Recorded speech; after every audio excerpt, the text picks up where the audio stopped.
De côtoyer des défunts toute la journée, je pense que bon, il n'y a pas beaucoup de personnes qui peuvent le faire. Il faut que tu mettes un peu du tien aussi, hein, ma chérie. Et maintenant, le brushing.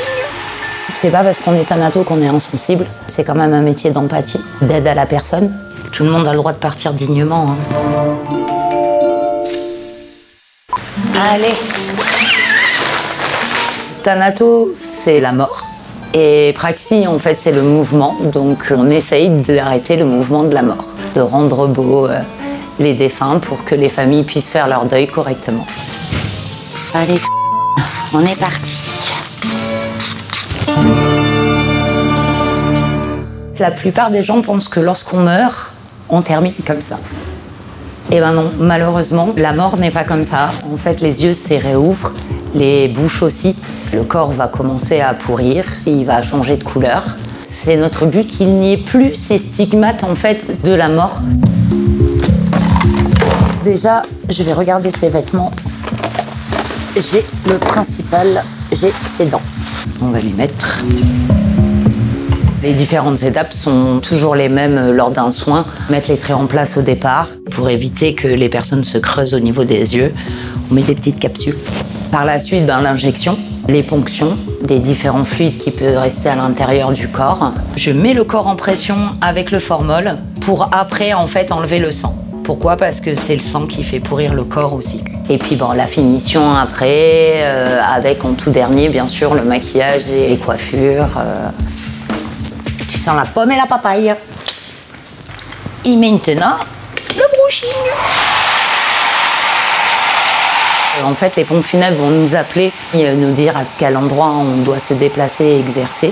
Des fois, dans le mois, il peut y avoir son corps qui va passer dans mes mains. Des fois, on en aura beaucoup moins. Voilà. On n'a pas vraiment de temps prédéfini pour faire un soin. Ça peut durer 2 heures, ça peut durer 3 heures. Tout dépend vraiment de l'état du corps et de ce qu'il y a à faire.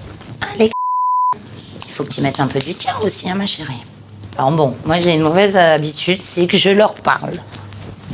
Jusqu'à présent, Dieu merci, il n'y a personne qui m'a répondu, parce que le jour où il y a quelqu'un qui me répond, je crois que j'arrête ce métier.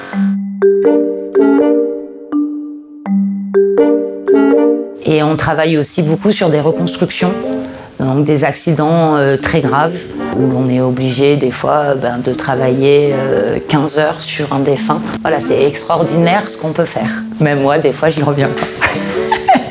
Maintenant, on va procéder à l'habillage. Le soin est terminé. Moi, j'ai habillé, il y a 1 mois, une dame en habit de la Reine des Neiges. On n'est pas là pour juger les gens, on est là pour les faire beaux, et puis c'est le principal. Si la famille veut qu'elle ait des collants, on va lui mettre les collants. Elle n'a pas de chaussures? Non. Bon, en même temps, elle va pas marcher loin. Hein. J'étais ambulancière et j'ai eu un grave accident, donc obligée d'arrêter mon métier. Donc je me suis dit, mais pourquoi pas la thanatopraxie, qui est un métier encore de service à la personne. J'ai perdu mon grand-père quand j'avais 18 ans, c'était comme mon papa. Les pompes funèbres l'avaient oublié, donc ça a été assez traumatisant de le voir pas préparé, pas habillé, dans un état assez compliqué. Ce métier me plaît parce que je me dis que les familles n'auront pas cette image que moi j'ai pu avoir d'un être aimé et qui n'était pas vraiment beau à voir.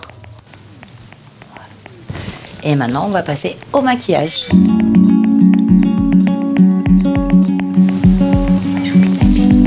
C'est 4 mois de formation.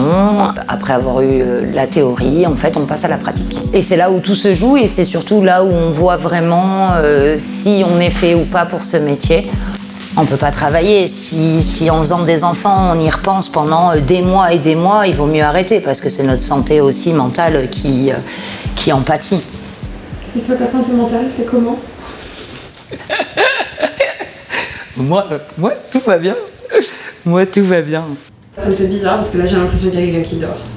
C'est la plus belle récompense que nous, Thanato, on puisse avoir. C'est que quelqu'un d'extérieur nous dise « on dirait qu'il dort ». Voilà. C'est merveilleux.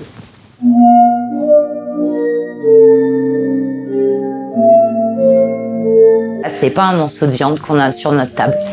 C'est le papa, c'est la maman, c'est la grand-mère, c'est le grand-père qui laissent des personnes qui sont dans la tristesse. De toute façon, on fait tout ce qu'on fait, c'est pour les familles. Non, et puis même s'ils n'ont pas de famille, on le fait pour eux aussi. Tout le monde a le droit de partir dignement. C'est pour ça que je fais ce métier. C'est pour ça que je fais ce métier.